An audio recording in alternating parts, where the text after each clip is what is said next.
Hello and welcome to an all-new episode of Anime Brain Freeze. We are your hard-hitting hosts. I am John. And I'm CC, and this is the show where we review all the anime series from the previous season we did and didn't watch start to finish. On this episode, John is gonna bring some music to your lives by talking about Sound Euphonium, and then we're gonna discuss the TNA... No, I'm not talking about the wrestling organization, fighting anime Keijo. So, let's raise the curtain, get the show rolling, and head right into the first review.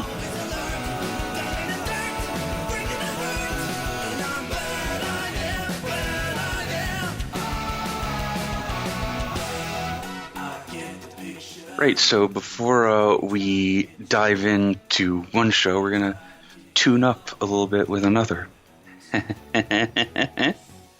No one? That was a fine effort. You tried. So B plus? Yeah. Right. So the first show is Sound Euphonium. It's a show that was very, very near and dear to my heart, and I will go into why. So, story is as such. It follows this girl, Kumiko Omae. She's a former band kid. Mm-hmm. After, her middle school band couldn't quite make the cut in this one competition, she decides to put away her euphonium and, to put her band kid self in the past. As it would happen, however, going into high school, everyone who surrounds her basically has an interest in music. So she basically gets caught up in the flow and ends up joining the band once again. She tries to switch instruments, but that doesn't go quite how she wants, so she ends up falling back on the euphonium. She's joined by a bunch of new friends that she makes, a tubist Hazuki, a contrabassist Sapphire, who's like, her instrument is comically larger in comparison to how tall she is. That brings some problems with it, I assume. Yes and no. Okay. Less problems in terms of that than you might think. There's her fellow euphonist, Asuka, who's also the vice president of the band club. Her childhood friend, uh-huh. And trombonist, Shuichi, and a bandmate for middle school, the trumpeter, Reina. So the band of theirs that they start forming is definitely something of a motley crew, and they're largely in disarray. To say that they have trouble getting on even like a stage for like a local venue is a gross understatement. Oh boy. So then they get this new advisor, Mr. Taki, and he has a long history of musical instruction, both with himself, his father before him, and whatnot. And he has the ambition to guide the band to nationals and make a name for himself, the students, and the school. And that is the more or less the basic, broad overview of the story in Sound Euphonium. So those were a lot of characters you mentioned. Are you introduced? There's many more later on as well, so I'm glossing over. Because I assume they're competing with other bands, right? Yes. And you're introduced to the members of those bands too as well, I guess. To a much lesser extent. It's like, these people are from, such and such throwaway name high school. There's one, and it's kind of like just, again, a sort of a throwaway detail that one of Kumiko's old friends attends a different high school and is also in that school's band, and they have like a short interaction with each other. Ah, okay. Do you get introduced to the main band members all in the first episode? Because that sounds a bit like overkill. They trickle it in. Okay, that's good. Smart choice.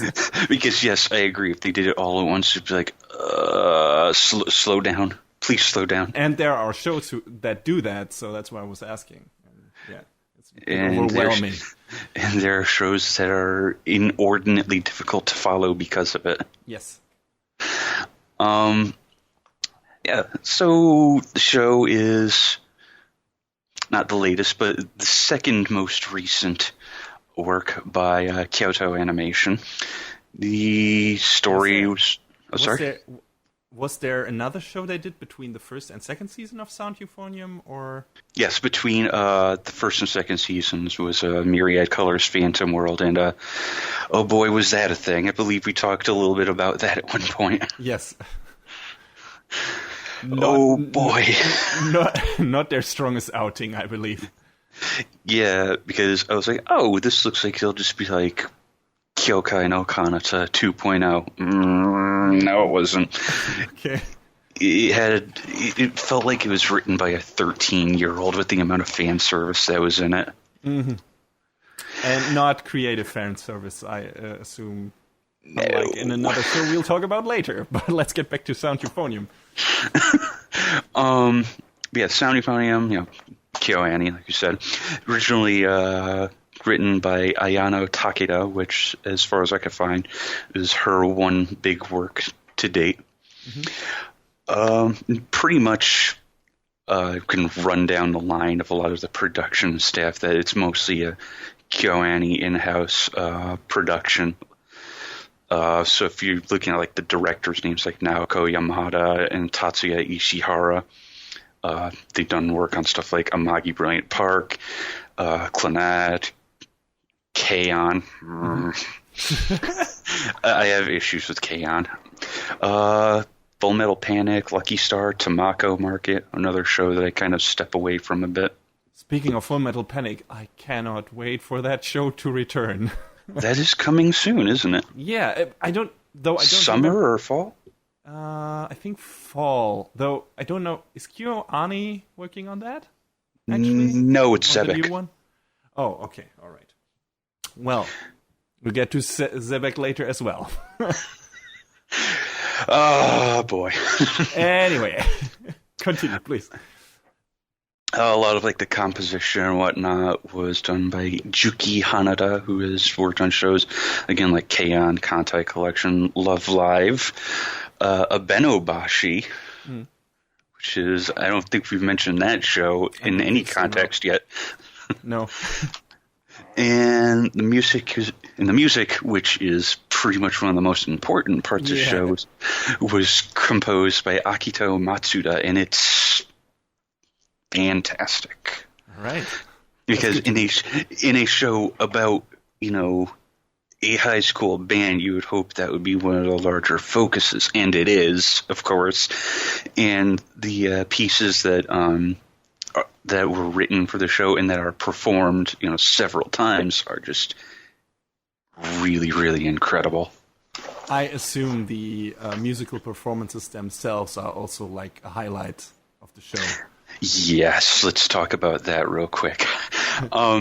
So I get the feeling that KyoAni broke their budget several times making this show, because especially during the episodes, during like the actual performances, because the amount of animation and care put into like you see the characters moving their hands on like the instruments and on like the brass instruments like the valves of the trumpets, and on the woodwinds like the flutes and the saxophones hitting all of the buttons just like the way they should be, and it's incredible. It's a visual delight during the performances. I mean, I'm trying to think what my favorite animated part of it, because during like the concert competitions and then like at the other various points, it's just, I feel like those were the points where I was just like most enthralled with the presentation, because when you get right down to it, it's like porno for musical instruments, because they all look so amazingly presented. Yeah, it's great. I mean, it's great that they put a lot of care into the details, like because if this is geared towards people who have some experience with that subject matter and everything, they will look for stuff like that, and they will look for the details in that aspect of the show. So I think I don't know. Do you know if any of the show's producer have like a history or a background in that kind of music stuff, and maybe that's how they managed to put so much care into it? I mean, I wasn't able to really dig anything up on that, but I would certainly assume so, or that they at least did a requisite amount of research on it. Another show I remember that has like great great effort put into the animation for its musical performances. Kids on the Slope, that Shinichiro Watanabe show about young jazz musicians, and there's some parts in that show, especially I remember a drum solo in one scene that looked so amazingly real and is so well animated. If a lot of care is put into those kinds of moments in the show, it can really elevate it. And I'm glad to hear that Sound Euphonium managed to do that as well regarding the subject matter. That is a show that to this day I haven't watched, and I would like to. Kids on the Slope. It's not flawless. Wasn't so fond of the ending, especially in the anime. If the manga does it a bit better, in my opinion. But there are a lot of good parts in that show, and especially the musical bits, like I said. Sounds like then it has more than one thing in common with Sound Euphonium. Okay, interesting. Before we get to that, though, I feel like I should lay out on the table that I felt like I was able to make a personal connection to this show, because from 5th grade all the way up to my freshman year of high school, I was a band kid myself. All right. What instrument did you play? I wanted so badly to play the saxophone, but that first year when I was in band in 5th grade, there was first off, the band instructor was a real piece of work. And she was like, we have too many saxophones. You could just play the trumpet instead. So I played the trumpet for a year.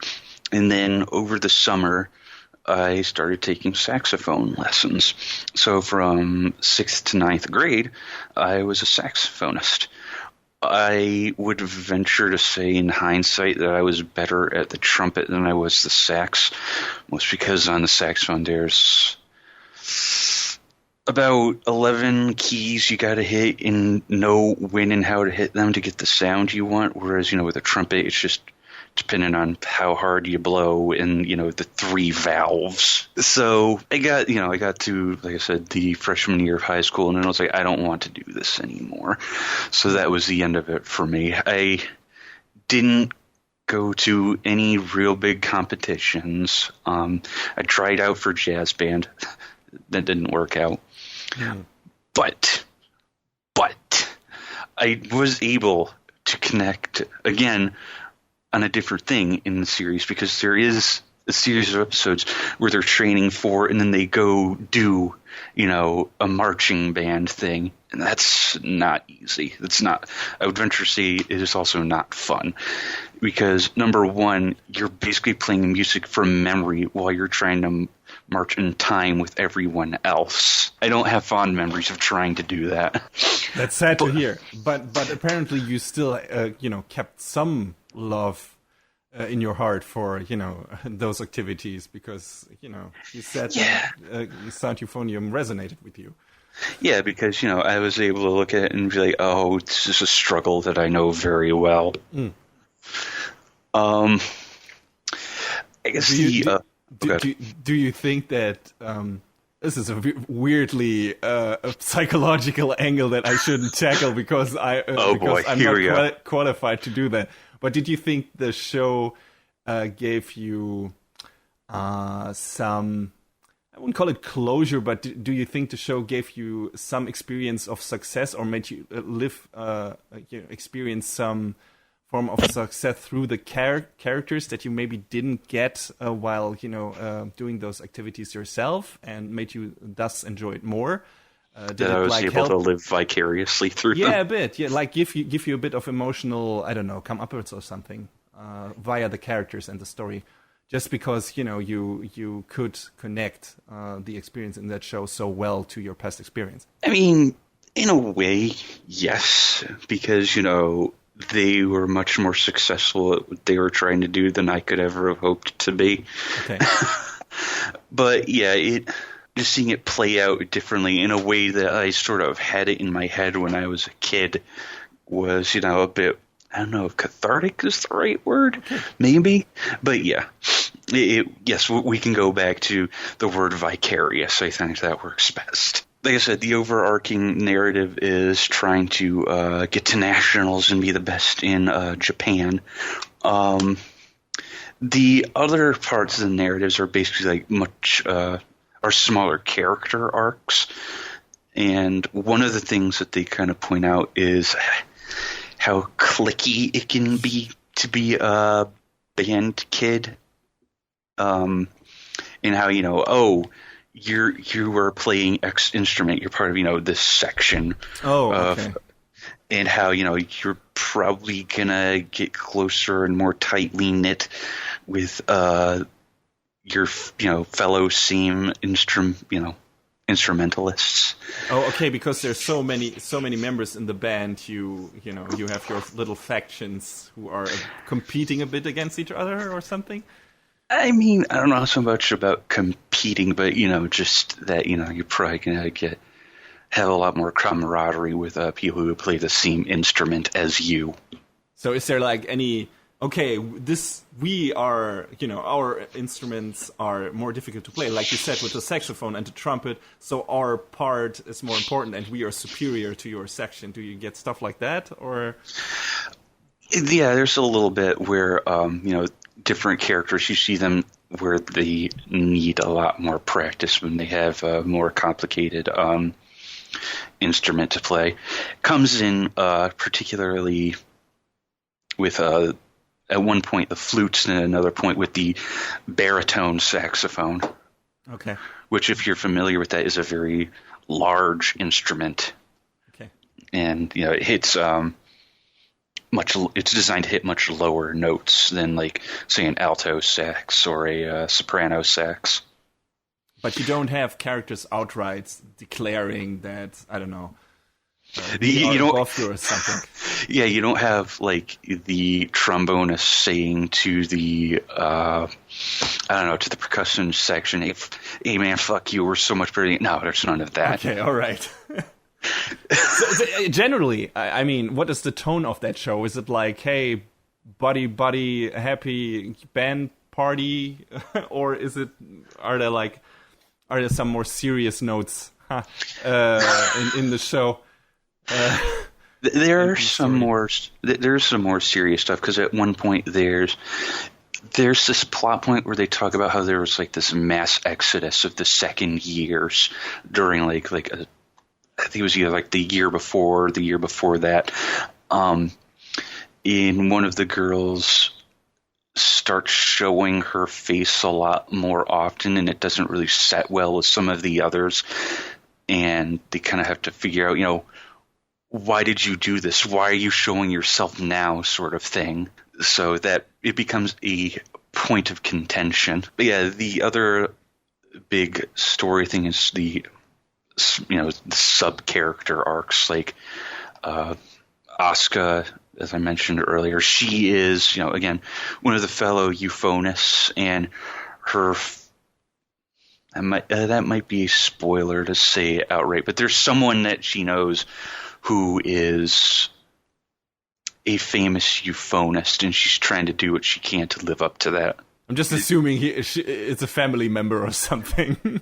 Well, it may or may not be. Maybe you should watch Sound Euphonium and find out. Reina, like I said, was one of Kumiko's friends in middle school, who was very put off with how poorly their class did in middle school. And she's looking to, really improve herself and get better. And it's also kind of revealed early on that she is kind of hot for teacher, and it's a weird angle, and it doesn't really set well at first. But does it go anywhere, or is it just like a constant tease? I would say it goes somewhere, but not where you think. All right. Okay. It has an interesting sort of resolution. Well, at least it has a resolution. Yeah, kind of. But speaking of resolutions, I have to dance around spoilers again. I don't know how I feel about the end of the show. Well, is there an actual ending, or is it like very there is, but it just doesn't resolve the way I thought it would. In regards to some of the characters, or in regards to the competition, or to both of those things. Okay, so was it just okay, I didn't expect this. This is kind of weird, but it's still okay, or was it like a legit disappointment how the show wrapped up for you? Like, I mean, I would say it was like slight disappointment, but not because of the story beats, but more because of empathizing with the characters. Okay. And then the other part of it, just something played out a little more differently than I thought it would. I'm not going to go, again, I'm going to try and avoid spoilers, but there's no really dancing around that there is a lot of lesbian subtext. Mm-hmm. So I've heard. Which, again, nothing wrong with that, but that's one of the things that doesn't play out quite the way I thought it would. I assume, judging from our comments last week when I complained about Yuri on Ice not committing to, its relationships, I assume this is also maybe the case here. It kind of takes not really a weird left turn, but kind of like a slight left turn, the way I wasn't expecting. Okay, so I assume they're teasing a lot in a certain way in the show, and then just go a completely other route in the regards of that relationship or something, or several relationships. Yeah, a little bit. Okay, all right. And you didn't like the way it was going. I don't know if I say I wouldn't like it, but I didn't expect it. Okay. Is the story generally? Is there a lot of character development? Is the show like heavy on the plot, or is it just okay? We're gonna get better at our instruments and then play in the competitions, and some romance might or might not happen, and that's it? Or do we have some, I don't know, character background drama? You alluded to some of that with one of the characters having ties to another euphonist and stuff like that. So yeah, I mean, there is more character development and like other arcs that I'm sort of really glossing over because otherwise we could talk about this all damn day. But yeah, there is depth to the cast. That's good. I mean, it needs to have, otherwise it wouldn't be so popular, I assume. And I think it's one of KyoAni's most popular shows, isn't it? Yes, and I mean, I guess with that characterization, you could say that the show would be pretty flat. All right, easy there. Anyway, you said you didn't like KyoAni, which is also a show about girls getting together making music. So what does Sound Euphonium do better than KyoAni, and what was your general problem with KyoAni? KyoAni was the whole cute girls doing cute things sort of thing, and then they just kind of sort of decided, hey, let's play music. And I was like, okay, all right. Was the impetus for this anything other than, I kind of feel like doing this sort of thing? Whereas with Sound Euphonium, it feels like it's grounded in something that has a larger implication, like, the competitions and whatnot. Whereas, I guess I don't know in large part the story to KyoAni because, like I said, I dropped it pretty early on. But I think there was something about them either like going to England or going on tour or something. I remember there was a pretty iconic scene or illustration of them, trying to make it out like the Beatles with them crossing Abbey Road. But, that's just one of those things. It's like, all right, so I see what you're doing there. Whatever, fine. I don't know. KyoAni just didn't really get with me the way Euphonium did. I think just because it was a more familiar and identifiable premise for me, having been a proper band kid, not, hey, I feel like picking up an instrument today sort of story. A more dedicated approach to, its premise than KyoAni did. I can totally understand that.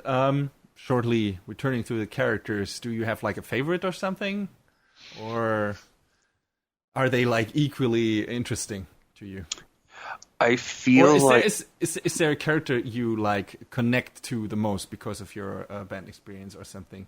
Not necessarily because of the instrument, but you're like, okay, this is something I experienced. That what that character is going through, what that character is experiencing. I remember that myself. So honestly, I feel like I really got on the level with Kumiko a lot, just because she had her falling out as being a band kid, and that she wanted to try a different instrument, and that she kind of fell back on what she knew. So I kind of feel like that I understood her problems a lot better than some of the other characters. So is the story, is the show definitely over? Might there be another season? What's the word on that? As far as I knew, this is pretty much the end. Well, shame to hear then that you're not, 100% happy with how it wrapped up. As the only thing I know is that there are movies, but they're just like recaps. So is this, still disregarding the ending, is this your favorite KyoAni show now, or would you say there's something that's ranked equally or higher? There's a KyoAni show now that I think comes pretty close too, but putting that out of mind, I do think this is probably the top of the heap for KyoAni. Because for a while, Kyokai no Kanata was up there, so I would say that's a close second place. Words. Well, mine is free, full disclosure. But like you said, the show that's currently running might actually catch up to that, because I'm enjoying that a lot. Mm-hmm. Really, really a lot. Anyway, if someone wasn't a band kid, who is this for, in your opinion? Like, who would enjoy Sound Euphonium? Obviously it is, I feel like it is for, musicians and band kids and whatnot, probably first and foremost. But beyond that, if you're looking for a pretty solidly written slice of life story, this is a good place to go for it.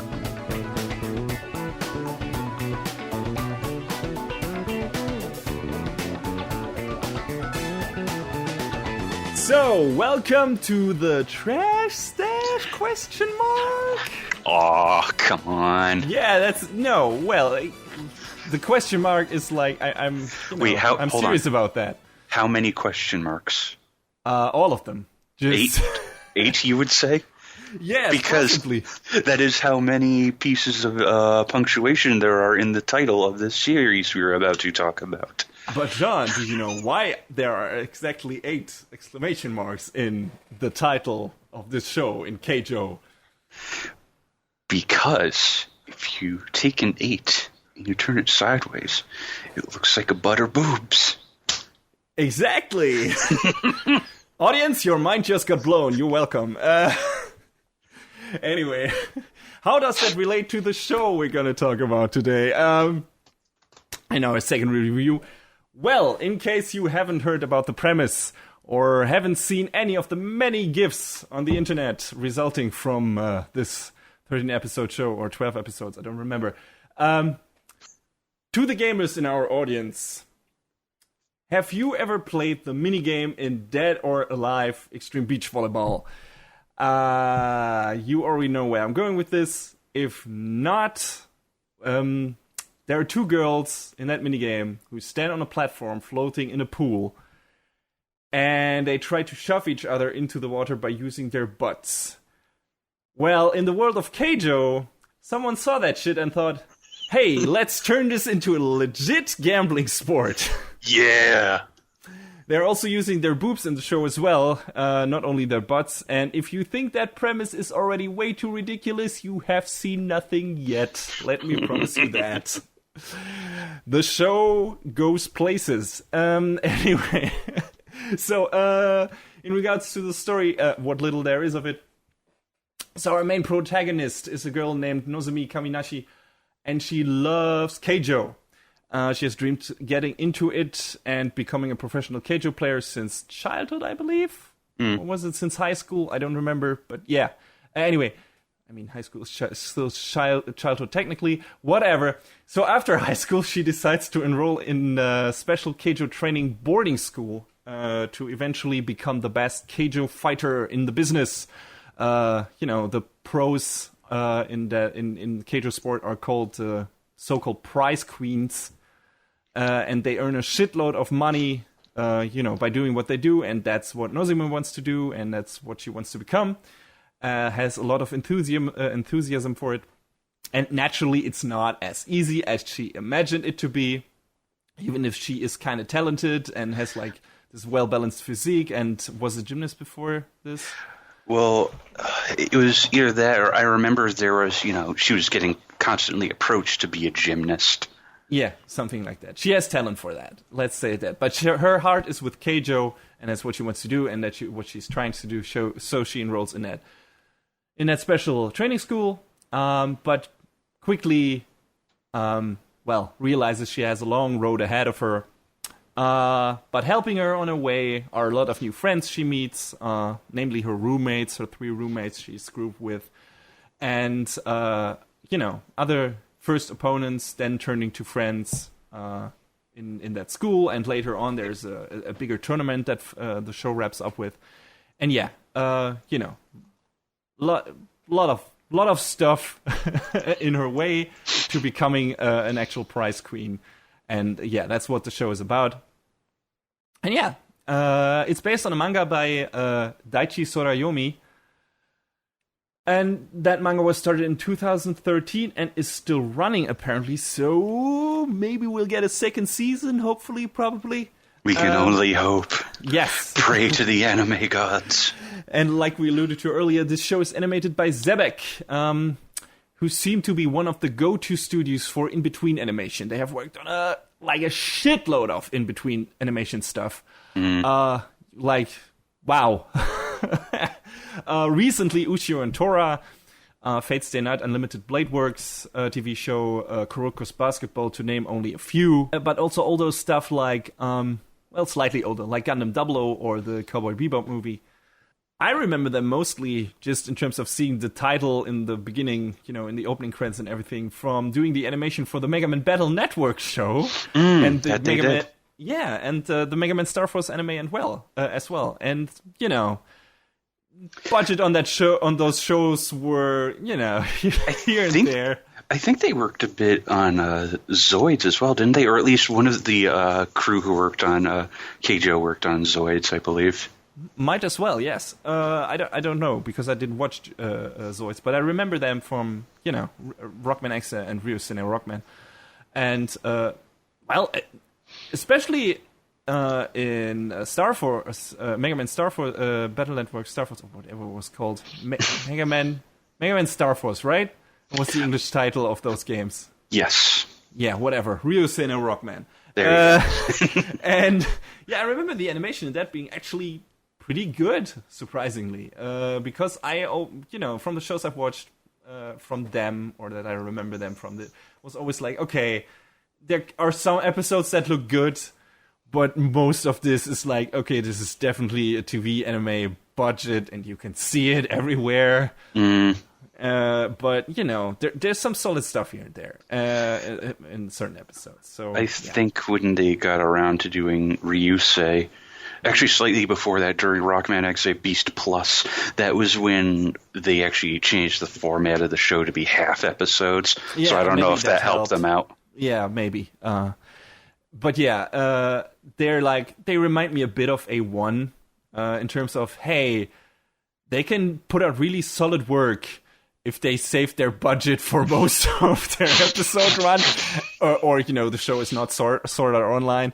or the show you recently reviewed, Working. So there you go. Not as they don't have as many breakout hits as A1 has, but in terms just of production values and everything, they remind me a bit of them. So there you go. Keijo is directed by Hideya Takahashi, who worked as an episode director on Buso Rankin, another Zebek show I remember watching and liking. I don't think I watched that show beginning to end, but I'm pretty sure I actually have it on DVD somewhere. It's kind of a shame that the show only had one season because the manga goes further, and it's by the same guy who did Rurouni Kenshin. Oh yeah. There's also a show I really liked, really really cool shonen show. At least in the middle part, beginning and ending were not that strong, but Kyoto arc is really good in Rurouni Kenshin and still holds up in my opinion. And yeah, that's why I want to check out Buso Rankin. And I have the manga here. Still haven't read it to completion for some reason. I don't know. I should get to that. But I enjoyed the show of that for what it was. But it wrapped up before it didn't put the whole story in the anime, which was kind of a shame. But it was fun while it lasted. But that show also was a mixed bag in terms of production values. Had a great opening though, cool song and everything. I like that a lot. I vividly remember the intro. It was pretty awesome. Yeah. Check that out if you have the chance, on YouTube or something. I think I'm going to watch it after we're done with this recording again. Yeah, it's one of my all-time favorites, just because of the song. Pretty great. Takahashi also worked on the Rockman X movie, Yamino Program, or what it was called. Oh, I forgot there was a movie. I really liked that movie. And I watched it a long time ago, but I'm only just now remembering that it was a thing from you talking about it. Yeah, it was surprisingly well animated and really enjoyable. If you stuck with the series long enough, or the games, otherwise it's probably just gibberish. But I enjoyed that movie. It was a fun little action thing. He also worked as an episode director on Sword Art Online and on the Pokemon Origins OVA special thing. So yeah, did some stuffs, not super big things, or at least a lot of the stuff from his resume I have not seen or don't remember. So that's the stuff that stuck out to me. This show looks much better than it should. Yes, it does. I remember saying that too. I was like, this is way better animated than it has any right to be. Exactly. I mean, there are some shortcuts in places, when it doesn't have to look good, but when it matters, and during the fights, it looks, the fights look fast. The special moves, yes, there are special moves in the show. Look powerful and exciting and are, creative and everything. And overall, considering the silly premise, I expected this to be like another shoddily, badly animated, lazy fan service vehicle, like, for example, Ikitosen, which, is a really, subpar, badly animated, lame-looking show. Yeah, I tried getting into that once upon a time, and I was like, this. Even before I was really, trying to get into the medium, I was like, this looks really bad. Yeah, I watched like the entire first season of that, and poof. Well, I don't know why I did that. That show is garbage. Super garbage. And there were, like 3 or 4 series that came after, which makes me wonder if the quality even got any better. No. I've seen clips. It didn't. The power of fan service. You can still sell figures with that, and apparently it's all that show needs. Look, it's okay, because the Ikitosen girls are in Senran Kagura now. So have fun with that. Yeah, and, because... whatever. And, because I remember that show and some other fan service shows, the possibly biggest surprise Keijo brought to the table for me was that this, it being not lazy, isn't only limited to the animation aspect of that show. I really, really enjoyed Keijo, much more than I expected to. So, I don't know, how did you approach this show? I mean, you've probably seen, like, the first visual key artwork and everything, and you've seen the trailer, and were you like, oh yeah, this is something that's gonna be awesome for all its episode runtime, I'm gonna check this out, or what was your attitude towards it? I remember perusing Anichart to see what was coming up for that season, and I saw that on there. I was like, what is this? And I clicked through and I watched the PV, and I was like, oh, this is gonna be a spectacle. And I went into the first episode thinking, okay, so this is probably not going to be that great. It's going to be whatever. And, a few episodes later, I was like, this is way better than it has any right to be. Yes, exactly. So I went into this prepared to watch like one episode, laugh at it, and be like, okay, that's as dumb and silly as I expected, and don't get me wrong, it is exactly that. And be done with it. But okay. This show makes no beef about what it is. You just need to watch the opening and you know what it's about and where it's going. There are lots of boobs and butts thrown in your face, and that's gonna persist throughout all of the show's runtime. Just be aware of that. And I'm not making any qualm about that. The show isn't either. That's what you get. But I expected this to be lazy fan service material, but it kinda isn't. They could have just had, like in Ikitos, and the girls fight each other, their swimming suits getting torn up in every match, and let them be the extent of the fan service. But they actually took, the ridiculous premise of turning your tits and asses into actual weapons and just fucking ran with it. They just fucking took that train and ran it straight out of the station and into the skies and to the next solar system. And not against the wall. And that's the important part. Like, okay, let's get into the details here. The girls go to rigorous training to strengthen their bodies. Everyone has like a special set of skills. For example, like Sayaka Miyata is really fast. Nozomi, our main character, has like this really strong, super powerful special move called the, I believe, vacuum butt cannon. Yes. No, she doesn't fart her opponents into oblivion, though that would have been amazing. No, it's like she has like this super powerful, I don't know, she does this super powerful movement, fast, strong movement with her butt, and it's like, it creates this pressure wave, like, I don't know, Hadouken or something that just blasts her opponent away. Yes, it's as ridiculous and dumb as it sounds, but it's amazing. Just take it from me. Yeah, speaking of special moves, there are a lot of those in this show. Like, this is legit fighting anime in that regard. It's like anything you would see in a shonen fighting anime. Like I said, Nozomi has her butt cannon. Mio Kusakai can hypnotize people with her boobs, if I remember correctly. Though that it turns out to be an illegal move, so she gets punished for that. And Kotonoe Fujisaki can turn her butt to auto-attack, I think. Yeah, it was something like that, like an automatic counter. Yeah, pretty much.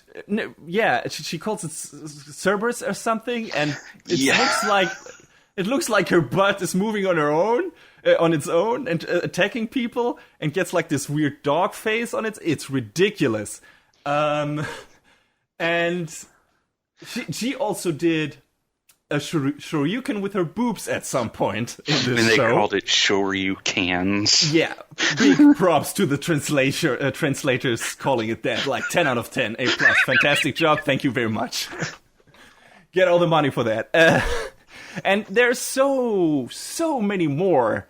Every new one more ridiculous than the last one. It's amazing. I love that aspect of the show. It's it spoke to me as a fighting game fan and a shonen fighting anime fan on a deeper level. I was like, okay, they put some effort into this. They put some thought into this. This matters to me. Thank you.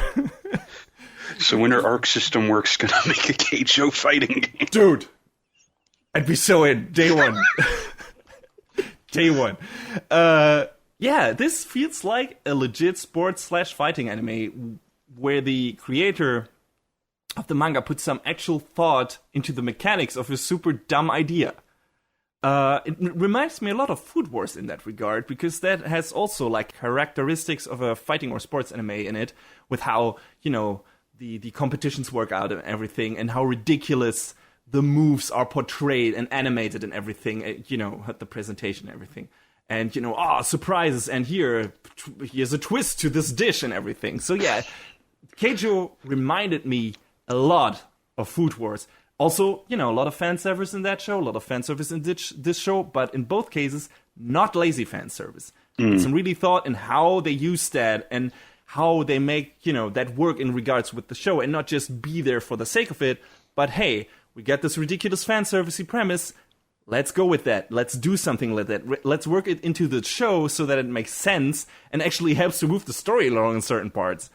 So yeah, cool stuff in my opinion. And if you like Food Wars, this is already maybe enough incentive for you if you're not just a foodie and was like, okay, this is why I watch Food Wars. But if you enjoyed Food Wars and like, okay, what's something that maybe is in the same wheelhouse? I think Keijo is. I think Keijo kind of plays in the same ballpark as Food Wars does, just in terms of entertainment and how the show is structured and everything. So yeah, again, going back to the fan service aspect, there's also a case where something that might have been like a throwaway fan service moment in another show is used for a plot reveal kind of later on in the show. You know what I'm talking about. It relates to one of the characters, Kazane Aoba's special ability. Yeah. Which is also hilarious.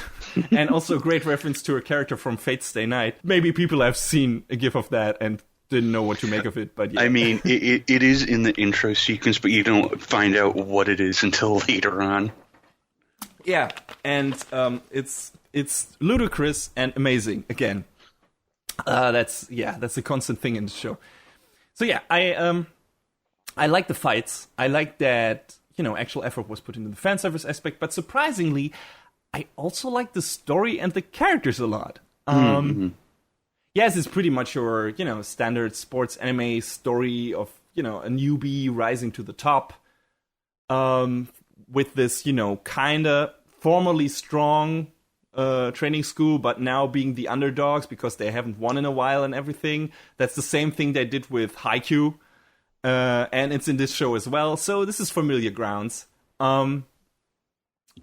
But, just like in Haikyuu, for example, most of the characters are really sympathetic, and it's fun to hang out with them. It's fun to see them, poke jokes at each other. It's fun to see them succeed, advance in their training, and win the fights. And, if you don't care about the characters, the super ridiculous drama and the action in the fights doesn't matter as much. It doesn't, you don't engage with it as much because, this looks fun and cool, but I don't care about the characters.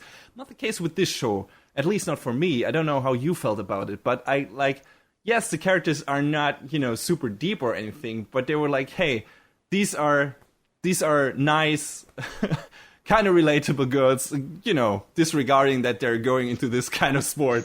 But yeah, it's like, yeah, it's fun to see these characters interact with each other, and it's nice to see them, succeed, and it's sad to see them, fail and everything. So I guess the show did some good work in the character department in that regard. Yeah, I mean, that's pretty much any show. I feel like characters are like, they're what drives the story, and if you don't care what they're doing, then why bother watching? Yeah, but in some shows that doesn't work. Because, you don't care about the characters. And I feel like Keijo, for all of it being a fan service vehicle, I cared about if the characters were succeeding, if the characters were winning. Right. And that was a surprise to me. I didn't expect that to happen. Like I said, I did expect this to be like this one-note joke show that I would watch for one episode and, don't care about the characters at all. But I cared about their personal stories. I didn't see that coming at all. I mean, there's some that are better than others. Like I said, Nozomi is your standard story. Okay, I want to become the best Keijo player, whatevs. And I have to struggle for that and everything. But, best story in that show is Miyata's, in my opinion. Because she has like this nice setup of her parents not approving of her career choice, understandably. She was supposed to take over like her father's judo dojo, or at least, go into that kind of sport. And, he totally doesn't approve. And it's kind of dragging her down emotionally. And, the show kind of makes you care for it and feel for her. And like, okay, this is a bummer. Everyone knows the feeling of disappointing your parents. That I assume that has happened to anyone at a certain point in their life. And, even, for some people for different reasons, but maybe for some of you for like, okay, I want to do, go my own way. And maybe my parents don't like that and don't approve of that for some reason because they don't understand why this matters to me. And this is the same thing in this, in Miyata's story. And the emotional conclusion to that arc is really satisfying because it's relatable, in my opinion. It also it helps that it comes at the end of one of the show's best fights. So there's that.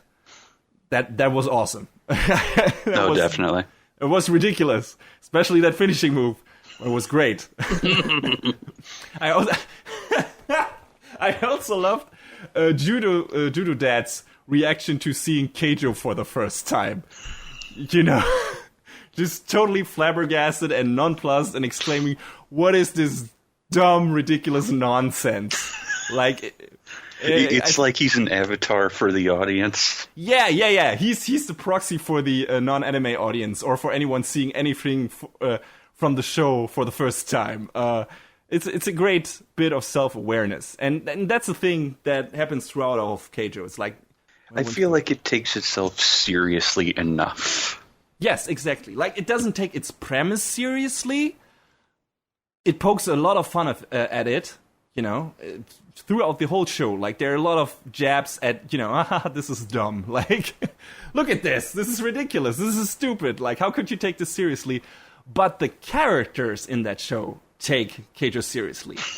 And the emotional core of the show is so earnest about its characters loving what they do and participating in this sport being, their life goal and everything, that you can't help but feel for them and root for them. So it's like, yeah, the show is telling you this is dumb, and please, we know it's dumb. Don't take this too seriously. But hey, these characters, in the context of the show and in the universe of the show, take this sport seriously. It matters to them, and that's why it matters. If you like those characters, it matters to you, the audience. And I didn't expect that to work just because the premise is so ridiculous, but it did. I don't know why. Just because maybe it's just done so well, but it worked for me. I was like, yeah, okay, this is dumb shit, but I care for it. And yeah. So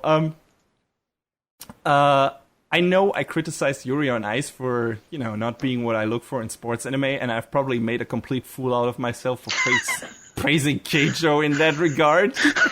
Well, because there is, an actual focus on it, showing them training and actually putting it to use. Where, as far as it sounded like with Yuri on Ice, it was just, here, you do this once, and then, suddenly you're doing, the competition thing.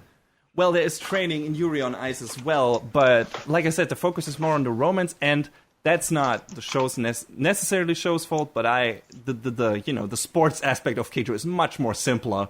Just in terms of who is succeeding and who is performing well than it was in Yuri on Ice. Like I said, it was because I don't know much about ice skating. It was difficult for me to determine in Yuri on Ice just from the performance alone how the characters were faring in the competition. Also, because it's not a direct competition. Not so in Keijo, it's a simple, dumb fighting thing, like just characters hitting each other with butts and boobs, and whoever falls into the water loses. There, you know. You have it there, just all out on the table. You understand it. It's simple. It's not difficult to see what's happening. It's not difficult to determine what, who's coming out on top and everything. So yeah, of course that works for Keijo, in the favor of Keijo. But I also feel like even if it didn't do that, have that, Yuri on Ice could have done a better job at, establishing and explaining and, making the sports aspect of the show more relatable. And not like, okay, I'm already a fan of ice skating, so I can relate to this show. If you're not a fan of ice skating, in my opinion, it was a bit more difficult to relate to Yuri on Ice. But again, like I said, it wasn't the focus when the sport itself maybe wasn't as much the focus as I expected it to be. And that was maybe my fault. I don't know. But yeah, in Keijo, it's like you said, it's all on the table. It's all there. This is the focus. This is like, the characters want to get better at it. There is no romance on the side of it. It's just about this stuff and the characters participating in the sport, and that's all that matters. And, the focus is on the main 4 characters for the most time, and the others, they are in there, but, they don't try to establish them too much or give them death or anything. So, what you see is what you get. And I don't know. It feels, in that regard, felt very focused to me, and I like focus in my shows. Like, I don't mind meandering in certain parts, but when it's like, okay, now we're gonna explore this and now today this, I don't respond to that as well. At least when it comes to certain genres, and sports anime, fighting anime is one of those genres. I want this stuff to be focused on specific parts, and those parts work really well. And I guess Keijo did for me. So, yeah. I don't know. Well, I mean, having that focus certainly helps to keep your attention. Yeah. The sports angle, or the fighting angle in the show works really well. I think it's thought out. And there's some effort put into it where it didn't expect it to be. It didn't need to be. It's dumb. It's simple. It's ridiculous. But it just works. I don't know. The fights are exciting in my opinion. It's weirdly creative. It's emotional in certain parts and just plain fun. It's a dumb, fun show. I don't know. What was your favorite part about it? I mean, obviously, the fights were pretty much the highlight, and as ridiculous as they were, because it is a ridiculous premise to begin with, but that's what makes it fun, because it is energetic, it is wild, it's a very kinetic show where I don't know how to very concretely describe it beyond that, just because you've said a lot of the same stuff. It makes no bones about what it is. When you get down to the actual meat and potatoes, it's all right there. You can watch it and understand it instantly. Yes, exactly. And that is the case for a lot of other shows that are not good, because they're so simple, but they don't do anything with it. And I think Keijo did. Maybe that's why I enjoyed it so much, because it's like, okay, this should be dumb. I mean, it is.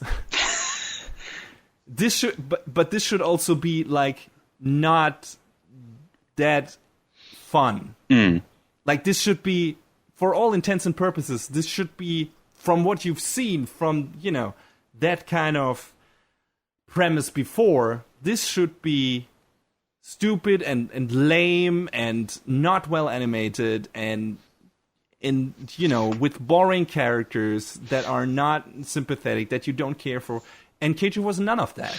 Yeah, and maybe that's what it should be schlocky, but yeah, exactly. And it's like, maybe again going with expectations.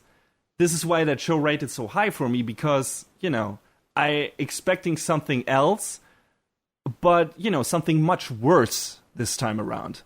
And then I got something much better than I expected. I was like, okay, wow, okay. I didn't expect it to like that much. So maybe that's why I, have such fond feelings for this show. Also, like, because I've seen so many fighting, shonen fighting anime and sports anime. It's like, okay, you've seen a lot of this stuff. Okay, I often get that feeling. I have seen, this moment and this moment. And even Keijo has some of those moments. Just because the premise is so fucking stupid, I haven't seen something like that done in that genre yet. Just, from the premise alone. And that's why I constantly had something, okay, this is something new. Mixed in with something familiar. And that's cool. Like, that is, okay, this is something different. This is something I like, and I've, liked for a long time, but it's still something different. Yeah, and maybe that's why it resonated with me. It's hard to be unique nowadays, but, it's just that weird marriage of these several familiar things in a way you wouldn't expect to work. Yeah, that's probably the most, I don't know, the takeaway from this. And we were both surprised that it worked.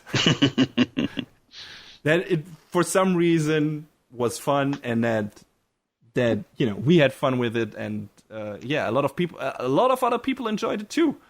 And I think whoever the people who gave it a chance and watched it for a while and were into that kind of genre actually enjoyed it a lot. I've heard a lot of positive feedback on or read a lot of positive voices on Keijo.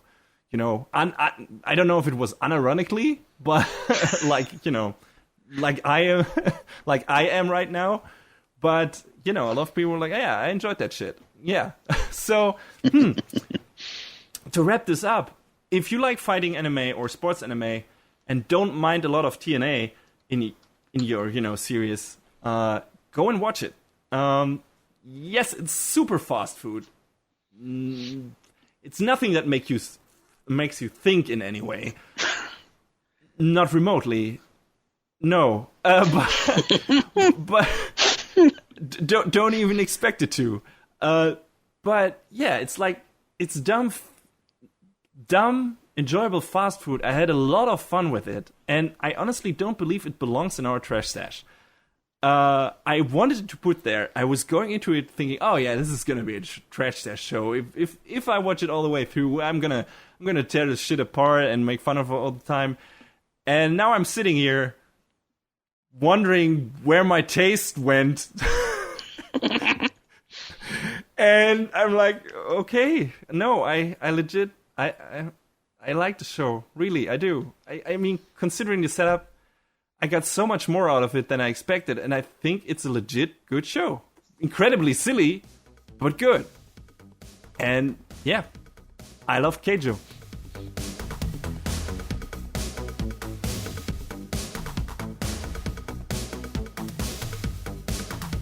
And that is a wrap on the 26th episode of Anime Brain Freeze. All the music in our show is from the Double Dragon Neon soundtrack by the amazing Jake Kaufman. Please go to vit.bandcamp.com and check out his awesome work. You can find us on YouTube, Facebook, Twitter, iTunes, Stitcher, SoundCloud, and animebrainfreeze.com. Leave us comments and questions anywhere you like, or send us an email to animebrainfreeze@gmail.com. We would love to read your feedback. Thanks for tuning in. We hope you had a good time, and please join us again on our next show. Macht's gut. Take care, everybody.